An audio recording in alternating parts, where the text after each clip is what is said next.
या देवा म्हणून सेवा करी त्यांचे ते माझा काय कोण तो विचार वर्णावया पायमा त्यांचा श्रीमद जगद्गुरु तुकोबाराय या अभंगामधून संतांचा महिमा या ठिकाणी वर्णन करतात. काय की या देवाला संतांचं सुख झालं म्हणून तो त्यांची सेवा करतो, संतांची पूजा करतो, साधू संतांना दंडवत करतो.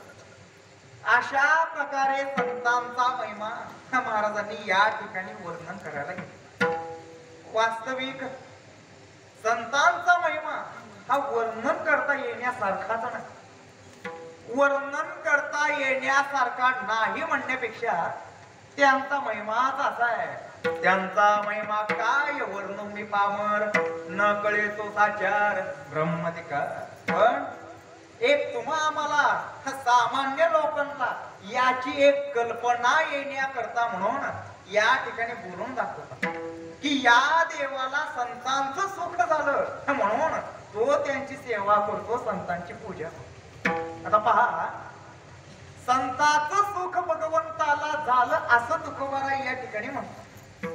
मुळात जो भगवंत सुखरूपच आहे, ज्याच्यापासून तुम्हा आम्हाला सगळ्यांना सुखाची प्राप्ती होते, नवे नवे ब्रह्मादी देवांना ज्या भगवंतापासून सुखाची प्राप्ती होते तो भगवंत मुळातच कसा आहे.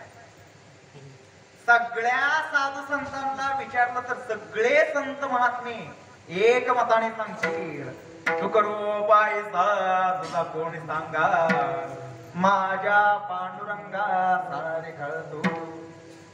याच्यासारखा सुखरूप या जगाच्या पाठीवरती दुसरं कोण नाही. आमचे ज्ञानोबा तर म्हणतात सर्व सुखाचे आगर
देखील त्या देवाला कुठलं सुख झालं म्हणून महाराज म्हणतात तर संत.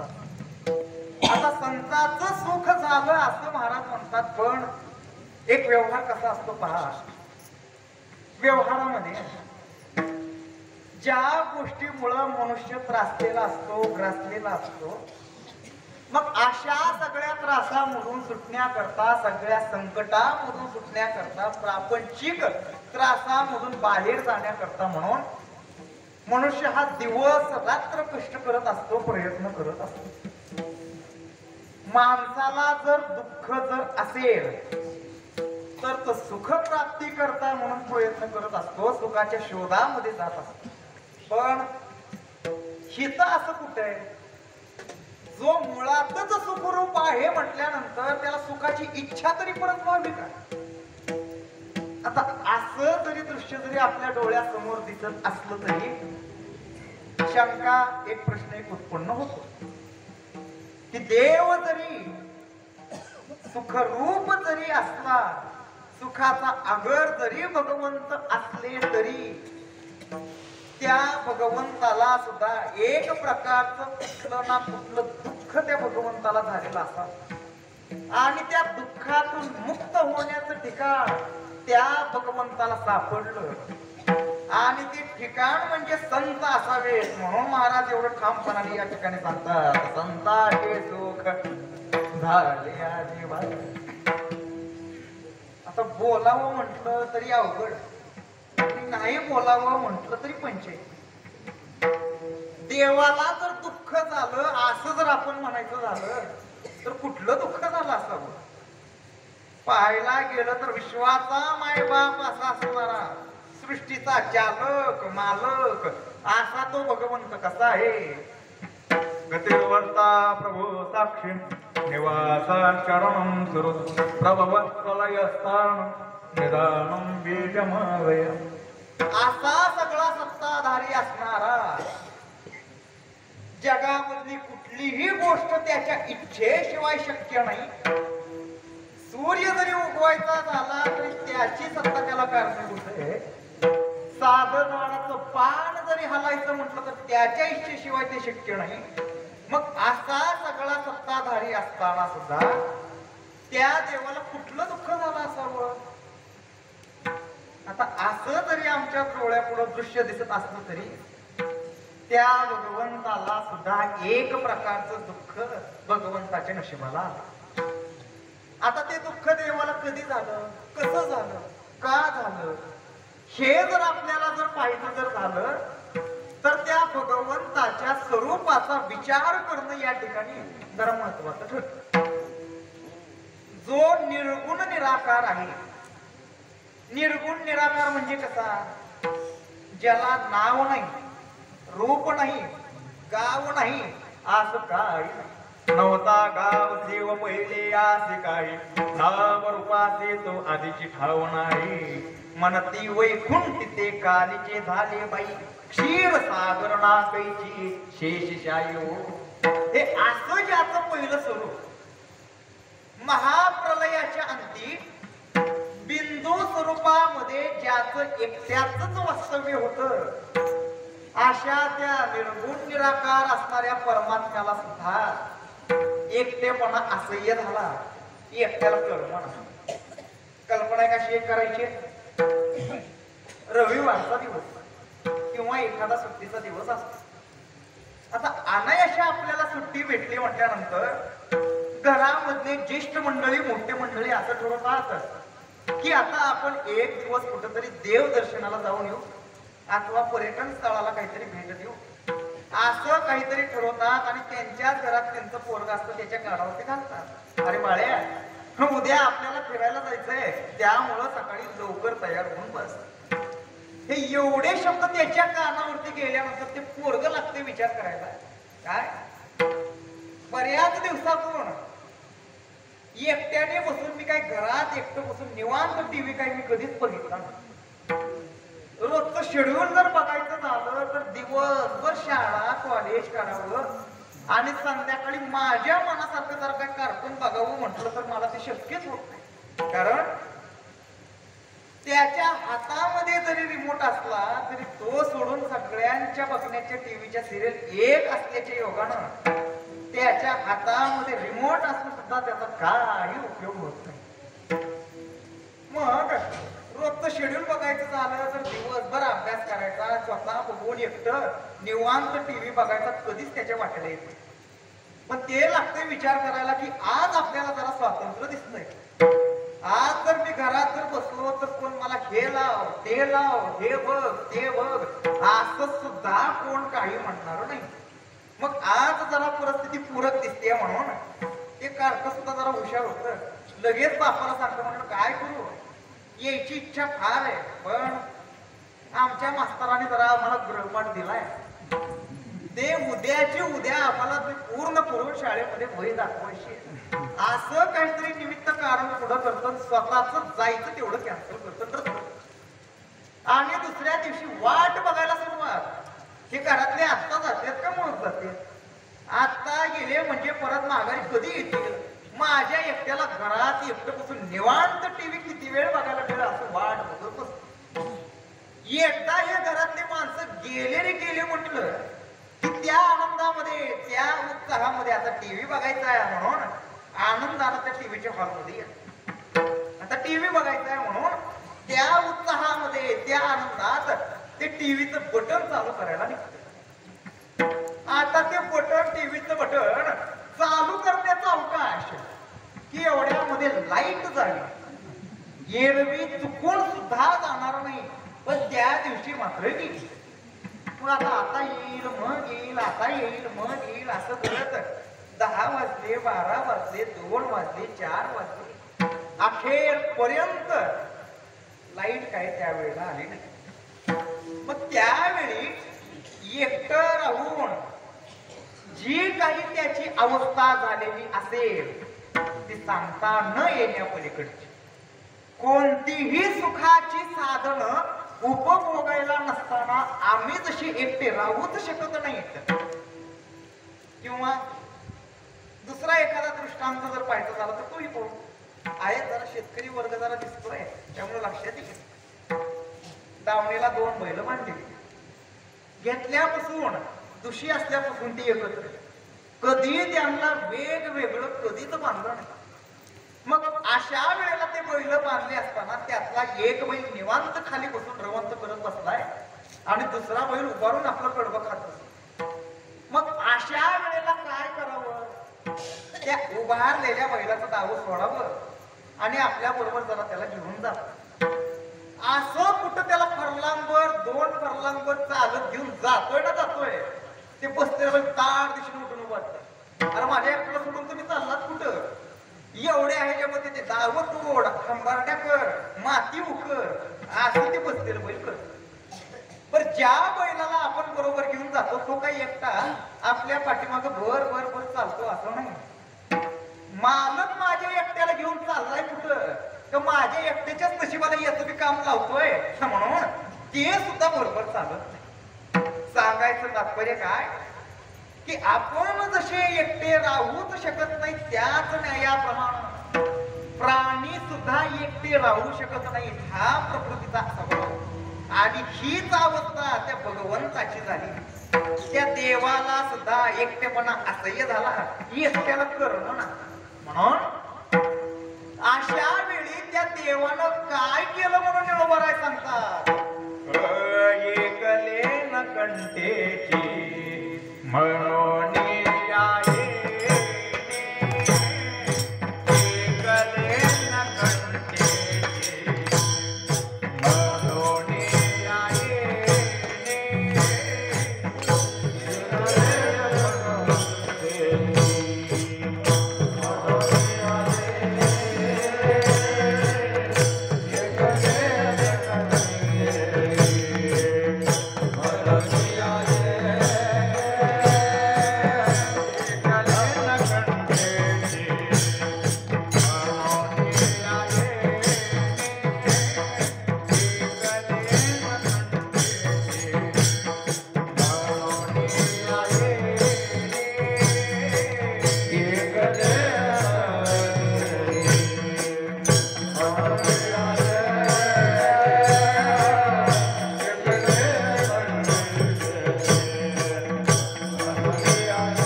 या येणे केली निर्माण हो 14 गुणी. निळोबाराय म्हणतात त्या निर्गुण निराकार परमात्म्याला सुखरूप असणाऱ्या परमात्म्याला एकट्याला कर्मणा म्हणून त्यानं काय केलं पंचभूत आणि त्या पंचमहाभूताद्वारे या सगळ्या सृष्टीची निर्मिती केली. त्याच्यामध्ये काय काय निर्माण केलं आकाश सूर्य चंद्र मेघ तारांगण हे सगळं त्या भगवंतानं निर्माण केलं. कशा करता एकट्याला कर्मणा एकटेपणा असह्य झाला. त्या भगवंताला देवाला सुद्धा वाटत होत की मला कोणीतरी ओळखावं मी कोण आहे हे कुणीतरी जाणावं. हे जाणावयाने जरूपाते पूर्वे तेने श्री अनंते निज मायेचे निहाते केली बहुते शरीरे. हा त्या पाठीमागचा. आता हे निर्माण करत असताना त्या भगवंतानं त्या पंचमहाभूताद्वारे या 84 लक्ष योनीची सगळ्याची निर्मिती. आता हे निर्माण करत असताना त्या देवाने काय काय निर्माण केलं. एके केली भूचरे एके ती केली खेचरे एके केली जलचरे चरे अचरे ती एक व्याघ्र सर्प पशुदंश राक्षस पिशाच बंक हंस मच्छ कच्छादी अशेष सृजी बहुवस योनी. या सृष्टीची निर्मिती करत असताना त्या भगवंतानं मनुष्य योनी सोडून या सगळ्या योनी निर्माण केल्या. काही जमिनीवर चालणारे निर्माण केले काही पाण्यामध्ये राहणारे निर्माण केले काही सरपटणारे निर्माण केले काही आकाशातून उडणारे निर्माण केले. त्याच्यानंतर आणखीन काय काय निर्माण केलं भूत खेळ पिशाच राक्षस बंक औस हे सगळं त्या देवानं निर्माण केलं. कशा करता वाटत होत मला कोणीतरी ओळखावं मी कोण आहे हे कुणीतरी जाणून घ्यावं एवढ्या करता म्हणून हे सगळं त्या भगवंतानं निर्माण केलं. आता याच्याही पुढे जाऊन आणखीन बोलायचं झालं तर अजून त्या देवानं काय काय निर्माण केलं. शरीर दो पायाची अपारे ती पायाची मनोहरे अति सुंदरे चतुष्पदी. सृष्टीची निर्मिती करत असताना भगवंत म्हणतात मी एका पायाचं जीव निर्माण केलं 2 पायाचं केलं 3 पायाचं केलं तर 4 पायाचं सुद्धा केलं. आता 2 पायाचं 4 पायाचं आपण बघतो आपल्याला ठाऊक आहे पण 1 पायाचं 3 पायाचं आजपर्यंत कधी कानाने सुद्धा ऐकलं नाहीये आणि डोळ्याने सुद्धा कधी पाहिलं नाही. आणि त्यातल्या त्यात माणसाचा एक स्वभाव म्हणजे असा असतो की ज्या गोष्टी आम्ही कधी पाहिल्या नाहीयेत कधी ऐकल्या नाहीयेत त्याच्यावरती असा सहज विश्वास कसा ठेवा. मागच्या 6-7 वर्षापूर्वी पेपरमध्ये एक बातमी वाचलेली मी. पेपरचं शेवटचं पान म्हणजे विश्वसंचार. विश्वसंचार म्हणजे काय तर विश्वातील सगळ्या घडामोडी त्या शेवटच्या पानावरती दिलेल्या असतात. मग त्याच्यामध्ये एक बातमी ही अशी आलेली होती की आफ्रिकेच्या जंगलामध्ये मांसाहारी झाड. आफ्रिकेच्या जंगलामध्ये मांसाहारी झाड जीव जर त्या झाडाजवळ जर गेला तर त्या झाडाच्या फांद्या आपोआप खाली येतात आणि त्याचं रक्त शोषून घेतात. आता कसं घेतात काय घेतात आपण काय बघायला गेलो नाही पण पेपर मध्ये ही बातमी आलेली. आता पेपर मध्ये हे असं आलंय म्हटल्यानंतर त्यावेळेला आम्ही असं काय म्हणत बसत नाही हे असं असतंय काय काय त्या देवाने निर्माण केलं देव जाणं हे असं असतंय म्हणून त्याच्यावरती परत विश्वास ठेवतो. किंवा त्या अश्मयुगाच्या काळामध्ये डायनासोर नावाचा एक महाकाय प्राणी होऊन गेला. कालांतराने तो नष्ट झाला मेला त्याचं आयुष्य संपलं सगळं. पण त्याचं वर्णन करत असताना ते सगळे इतिहासकार त्याची लांबी रुंदी ते असे होते सगळं त्याचं वर्णन आम्हाला सांगतात. पण कालांतराने तो नष्ट झाला मेला हा शिक्का त्याच्यावरती पडला. तद्वत भगवंत या ठिकाणी स्वतः सांगतात अरे उद्धवा या सगळ्या सृष्टीची निर्मिती करत असताना मी एका पायाचं केलंय 3 पायाचं केलं. आता या सुद्धा गोष्टी कालांतराने नष्ट झाल्या असतील पण प्रत्यक्ष भगवंताचे हे शब्द आहेत म्हटल्यानंतर आणि साधू संतांनी याच्यावरती लिखाण केले म्हटल्यानंतर आम्हाला ते मान्य करावंच लागेल. केळी एक चटणी शरीर तो पायाची अपारी ती पायाची मनोहरे अति सुंदरे चतुष्पदे सर्पादी योनीच्या ठाई म्या चिरणची केले नाही एके चालती बहुपायी केली पायी शरीर. आता याच्या उलट त्या बिचाऱ्या सापाला एक सुद्धा पाय त्या देवाने दिला नाही. एक तरी द्यायचा पण नाही, एक सुद्धा पाय त्या नागोबाला दिला नाही. आणि काही प्राणी असे निर्माण केले की ज्याचे पाय मोजता मोजता आम्हालाच नाकीनं घ्यावे. ते पावसाळ्यामध्ये त्या दगडाच्या खाली पैसा म्हणून एक लाल कलरचं निघतंय. किती पाय असतात मोजायला गेलं तर ते मोजता सुद्धा येत नाही एवढे त्याला पाय. पण एवढे पाय असून काय करायचंय? पळायला जर लागलं तर ज्याला पाय नाही ते त्याच्या पुढं पळतं. हे असं त्या भगवंतानं किती निर्माण केलं, काय काय निर्माण केलं त्याचं गणितच नाही. ऐसिक शरीरे नेलो किती मी निर्माण केली एक क्षिती, हे किती निर्माण केलं त्याचं गणितच नाही. कशा करता? वाटत होतं देवाला मला कुणीतरी ओळखलं पाहिजे मी कोण आहे हे कुणीतरी जाणून घेतलं पाहिजे म्हणून एवढ्या करता म्हणून हे सगळं निर्माण केलं. आता या सगळ्या योनी 84 लक्ष योनी निर्माण केल्यानंतर देवाने जरा विचार करायला गेला. देवाने जरा विचार केला. म्हणले अरे म्हणले आपण वापसा आल्याबरोबर लगेच रान पेरायला बैल नांगर हे सगळं आपण घेऊन गेलो, पेरणी केली.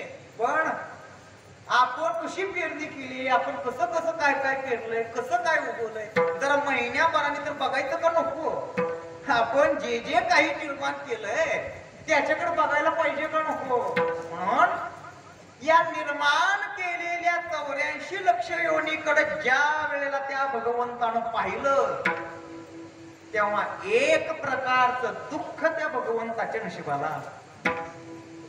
अरे म्हणले मी एवढं सगळं निर्माण केलं खरं, एवढ्या सगळ्या योनी निर्माण केल्या खऱ्या, पण माझ्या प्राप्ती करता खटपट करणारा एक सुद्धा अधिकारी या ठिकाणी दिसत नाही. कारण पशु काय पाप पुण्य जाणती आयशा 84 लक्ष योनी सृजनी पाहे परतोणी तव निज प्राप्ती लागोणी न देखे कोणी अधिकारी आयशे देखोनी सृष्टी ते सुख न वाटेची देवाती. सुख झालं नाही दुःख झालं. आता विचार जरा देवाने केला म्हणजे आता झालं ते खरं, आता काय त्याला इलाज नाही. आता करावं तरी काय करावं म्हणून डोकं शांत ठेवून जरा विचार करून देवाने जरा एक निर्णय घेतला. म्हणजे आता झालं हे सगळ्या गोष्टी खऱ्या, आता याला आपण काही करू शकत नाही, मग आता करावं तरी काय? तर म्हणले आता आपण आणखीन एक योनी निर्माण करतो. म्हणून सगळ्यात शेवटी त्या देवाने मनुष्य योनी निर्माण. पण हे निर्माण करत असताना आपल्याला सुरुवातीचा नमुना काय आपल्याला आलाय, हा पहिला अनुभव काय आलाय, हे सगळं लक्षात घेऊन काय केलं? बाहुले मनुष्य देही निजे ज्ञान घातले बाई. या ताकदीनं देवाने सगळ्यात शेवटी माणूस निर्माण केला. मनुष्य योनी निर्माण केली ती कशा करता? दिले इंद्रिय हात पाय कान डोळे मुख बोला या कशा करता? जेणे तू जोडशी नारायण. एवढ्या करता म्हणून सगळ्यात शेवटी त्या देवानं माणूस निर्माण केला. आणि अशा प्रकारचा माणूस बघितल्या बरोबर त्या देवाला अधिक सुख झालं, फार आनंद झाला. देखोनी मनुष्य देहाचे सुख झाले भगवंतास. इतकही नाही तर भगवत प्राप्ती करता जो अधिकार माणसाला लागतो तो अधिकार सुद्धा ते देवानं माणसाला दिला. मनुष्य देहेचे ज्ञानी सच्चिदानंद पदवी घेणे एवढा अधिकार नारायणी कृपावलोकने दिला. सच्चिदानंद पदवी प्राप्त करून घेण्याकरता चांगल्या कामाचा बैल जरी असला तरी तो अपात्र ठरतो. 20-20 लिटर दूध देणारी म्हैस जरी असली तरी सच्चिदानंद पदवी प्राप्त करून घेण्यास अपात्र ठरतो. मग पात्र कोण? मनुष्य देह हे एकच. मग अशा प्रकारचा मनुष्य भगवंतानं निर्माण केल्यानंतर फार आनंद त्या देवाला झाला. आता ही माणसं आता यांना तोंड आहे म्हटल्यानंतर हे मोक्षानं माझं नामस्मरण करणार, मला ओळखणार, मला सुखाची प्राप्ती करून देणार म्हणून त्या देवाचा आनंद गगनात मावला. या माणसावरती देवानं 100% विश्वास ठेवला की हे माझं नामस्मरण करणार, मला सुखाची प्राप्ती करून देणार म्हणून त्या देवानं त्या माणसांवरती आपल्यावरती 100% विश्वास ठेवला. पण देवाला काय माहिती माणसाची जात किती चतुर आहे ते देवाला काय माहित नाही. पण देवाने मात्र तुमची आमच्यावरती 100% विश्वास ठेवला. पण झालं उलट. ज्या कार्याकरता म्हणून त्या भगवंतानं आपल्याला नरदेह दिलेला आहे याचा विसरच माणसाला पडला आणि विषय सेवन करत असताना, विषय भोगत असताना या माणसानं त्या देवाचाच विश्वासघात करून टाकला. निजात्म प्राप्ती लागवणी देवे केली मनुष्य योनी, तो देवाचा विश्वास बुडवणी विषय सेवणी निजपत. या एकाच कारणामुळे त्या देवाला अधिक दुःख झालं, फार दुःख झालं, अंतःकरण द्रवलं त्या देवाचं. अरे बाबा एवढा सुंदर असा देह मी तुला दिलाय, कुठं आंधळा नाही, पांगळा नाही, लुळा नाही, मुगा नाही, बहिरा नाही, एवढा सदृढ असा देह, एवढा सुंदर देह मी दिलाय. तो दिलाय कशा करता आणि तू काय करायला लागलाय? देवे दिला देह भजना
करी भजना कोमटा सोया झाला फाटा पालिकेचा.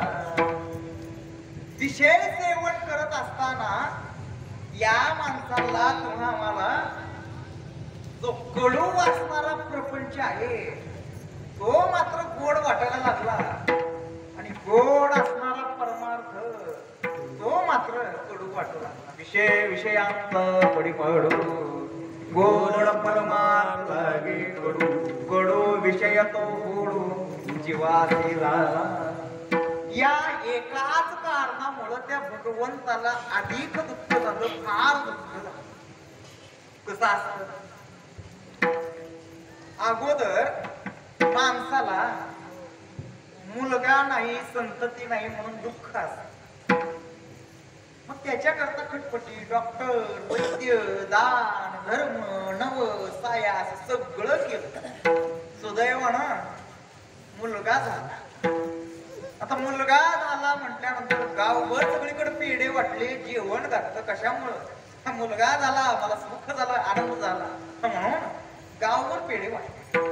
आता ज्याच्यामुळे एवढं सुख झालं, एवढा आनंद झाला, एवढे गावभर पेढे वाटले, ते पोरग पुढं जाऊन जर चांगलं वागलं तर ठीक, नाहीतर चहाड्या करणार चोरट दारुड शेंदळ दिवाळखोर जर निघालं तर पुन्हा त्या आई बापाच्या वाट्याला दुःख येत असत. असा प्रकार आहे.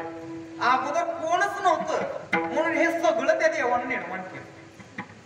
आता ज्यानं कुणी निर्माण केलंय त्यालाच कोण ओळखणा म्हणून हेच पहिलं दुःख त्या देवाच्या नशिबाला. आणि ज्याला चांगलं वाईट हित अहित स्वहित सगळं कळेल अशा हिशोबाचं ज्याला बनवलं ते वस्त विषयांत होऊन मला विसरून गेलं. सुख प्राप्ती न होता दुःख त्या देवाच्या नशिबाला. देवाला दुःख व्हायला कारण काय तर मनुष्य हा विषयांत झाला, विषयामध्ये रममान झाल्यामुळं देवाला दुःख झालं. विषयांत होणं म्हणजे काय? बायका मुलं घर संपत्ती याच्यामध्येच रममान होणं म्हणजे विषय. आता हा माणूस विषयामध्ये रममान झाल्यामुळं त्या देवाला दुःख झालं इथपर्यंत आलं. मग एक शंका प्रश्न एक जरा डोळ्यासमोर येतो. आता ज्याच्याकडे हे सगळं निर्माण करायची ताकद आहे, ज्याच्या हातामध्ये कर्तुम अकर्तुम अन्यथा कर्तुम शक्ती ज्याच्या हातामध्ये, मग ज्या माणसामुळे त्या देवाला दुःख झालं, मनुष्य विषयांत झाला म्हटल्यानंतर दुःख झालं, मग त्या माणसाला त्या विषयापासून त्या देवाने परावृत्त का नाही केलं? विषयांत झाला म्हटल्यानंतर जन्माला आल्यानंतर परमार्थाचा मार्ग सोडून दुसऱ्या मार्गाने निघाला म्हणजे त्याचा मार्ग. मग या माणसाला मार्गचा देवाने का नाही दाखवला? परमार्थाचा जो मार्ग आहे तो रस्ता त्या देवाने का दाखवला नाही? तर त्याचं उत्तर असं, मनुष्य ज्या वेळेला विषयांत होतो आणि त्या भगवंताचा देवाचाच विश्वासघात करून टाकतो त्यावेळेला देवाला सुद्धा याचा कंटाळ येतो. अबगता देव कंटाळ.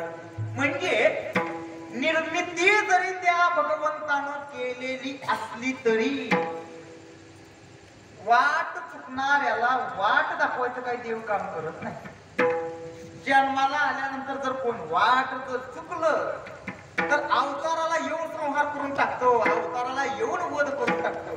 म्हणून तर एवढ्या करता तर म्हणजे वाट चुकणाऱ्याला वाट दाखवायचं काम देव करतो.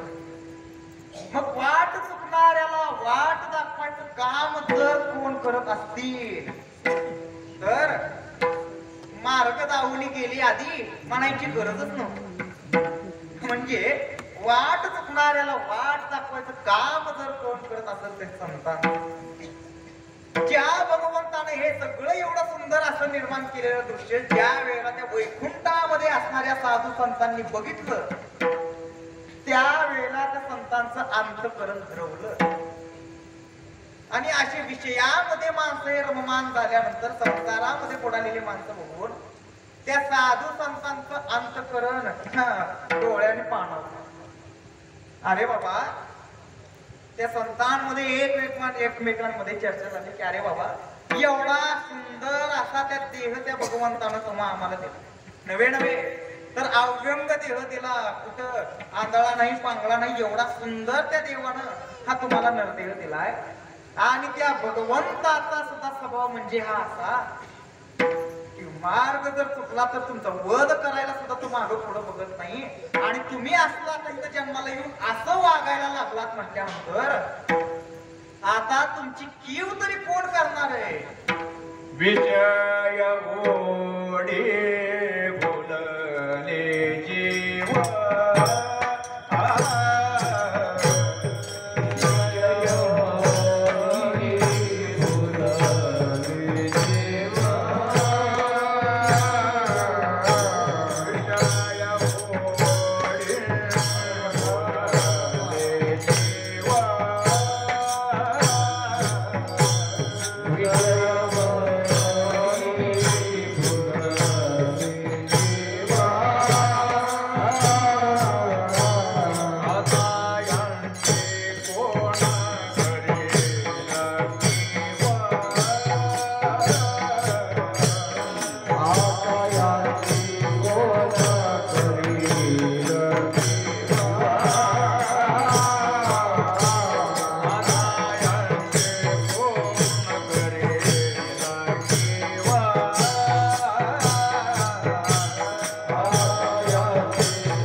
आता यांची कोण करील कीव संसार रूपी डोहामध्ये हे सगळे माणसं बुडालेले पाहिल्यानंतर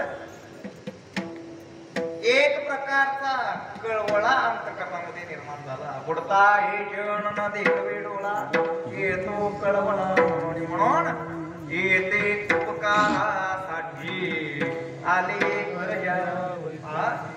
स्वानंद स्वरूप स्थितीला पोचलेली हे संत महात्मे देखे प्राप्तात झाले, जे निष्कामता पावले. असं असताना सुद्धा तया ही कर्तव्य अशी उरली लोकांनाही. आपल्याला काय त्रास होईल याचा कसल्याही प्रकारे विचार न करता या भूतलावरती संत महात्मे अवतीर्ण झाले. अवताराला येण्याचं कारण काय, तर साधू संतांच्या ठिकाणी असणारा हा त्यांचा एक गुण कुठला, दया संता भांडवल. ज्याप्रमाणे एखादा माणूस जर पाण्यामध्ये बुडलेला असेल आणि वाहत जर समजा तो चालला आणि हे दृश्य जर एखाद्या दयाळू माणसानं जर बघितलं तर त्यावेळेला तो कुठला विचार करत बसत नाही. हा बुडणारा माणूस चोर आहे का दरोडेखोर आहे का जज आहे का डॉक्टर आहे का वकील आहे, याला आपण वाचवल्यानंतर हा मला 1000 रुपये देणार आहे का 2000 रुपये देणार आहे का फक्त आपलं थँक्यू म्हणून हात जोडून फक्त बाजूला जात नाही. कुठल्याही प्रकारचा विचार न करता आपलं आद्य कर्तव्य काय असेल तर त्या बुडणाऱ्या माणसाचे प्राण रक्षण करणं, प्राण वाचवणं हा स्वभाव त्यांच्या ठिकाणी असतो. हा स्वभाव संतांच्या ठिकाणी असल्यामुळे संत महात्मे या भूतलावरती अवतीर्ण झाले. आणि अवतीर्ण झाल्यानंतर सगळे संत महात्मे एकत्र जमले की या सगळ्यावरती तोडगा काय काढायचा, याच्यावरती उपाय काय म्हणून सगळे संत एकत्र जमले आणि त्यांनी निर्णय घेतला. संत एकांती वैसले सर्व ही सिद्धांत शोधिले, ज्ञान दृष्टी अवलोकिले, सारांश काढिले निवडून कोणतं ते एक श्री हरीचे नाम. नाम भक्तीचा महिमा या साधू संतांनी स्वतः आचरणात आणला आणि जगाला सगळा शिकवला. या नाम भक्तीचा परिणाम असा झाला की त्या वैकुंठामध्ये जाणाऱ्या लोकांची सगळी लाईनच्या लाईन सगळी वर झाली. पूर्वी कधीतरी एखादा स्वतःच्या स्वार्था करता म्हणून कधीतरी एखादा त्या वैकुंठापर्यंत जायचा, काही एखाद्याने वैकुंठा जावी, कधीतरी एखादा वैकुंठापर्यंत जायचा. पण या साधू संतांनी काय केलं, काही एखाद्याने वैकुंठा जावे तेही वैकुंठची केले आगवे, ऐसे नाम घोष गौरवे धवळिले विश्व. या संतांनी सगळं विश्वच सगळं वैकुंठमय करून टाकलं. कशाच्या बळावर, ऐसे माझे नाम घोषे नाही की करते विश्वाची दुःखे, अवघे जगची महासुखे दुमदुमीत बरले, हरी भजने हे धवळले जग. हरी वैकुंठाच्या बळावरती या सगळ्या संतांनी विश्व सगळं वैकुंठमय करून टाकलं. आणि या नामभक्तीचा प्रचार झाल्याच्या योगाने त्या वैकुंठामध्ये सगळी गर्दीच झाली. सगळे जण त्या भगवंताला ओळखायला लागले, सगळे जण भगवंतापर्यंत त्या स्वर्गामध्ये वैकुंठापर्यंत गेले. आणि आपल्या वैकुंठाची अशी अवस्था पाहून त्या देवाला मात्र आता आश्चर्य जरा वाटलं. अरे म्हणले पूर्वी कधीच कोण इथपर्यंत येत नव्हतं, कोण मला ओळखत नव्हतं आणि एवढी जत्रा इथं कसं काय आली.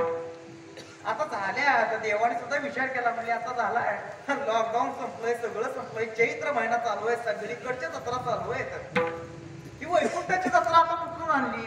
ही माणसं बघितल्यानंतर देवाला मात्र आश्चर्य वाटायला लागलं. म्हणून जी माणसं वर स्वर्गा वैकुंठामध्ये गेले त्यातल्या एका माणसाला जरा हळूच देवाने अलीकडे घेतलं आणि विचारलं, अरे बाबा तुम्ही सगळे इथपर्यंत आलातच कशी. त्या माणसाने हात सोडले, म्हणले भगवंता अहो तुम्ही कोण आहात हे आम्हाला चांगलं कळालं.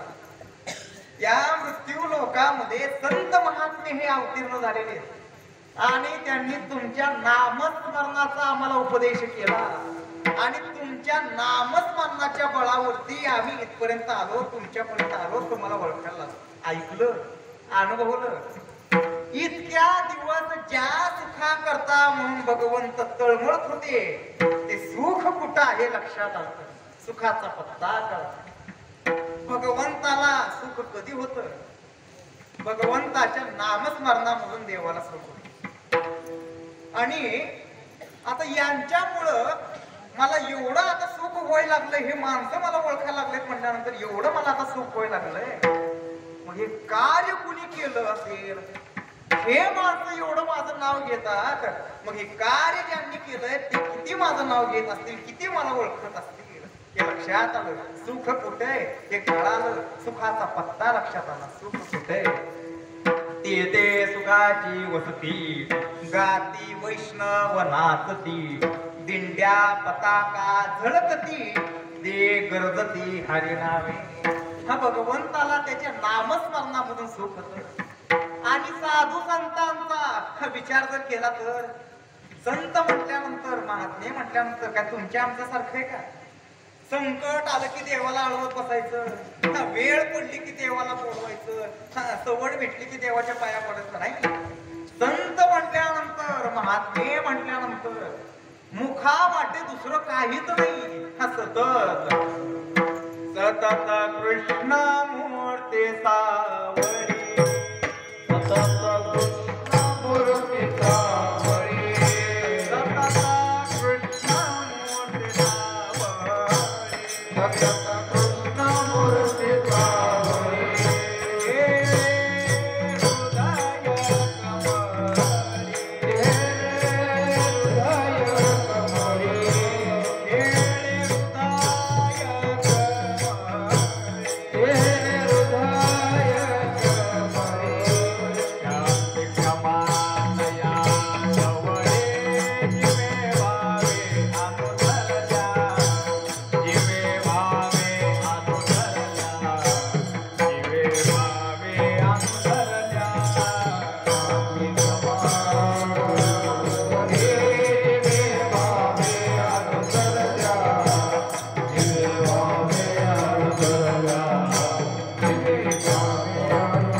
गोविंदाचे पवन.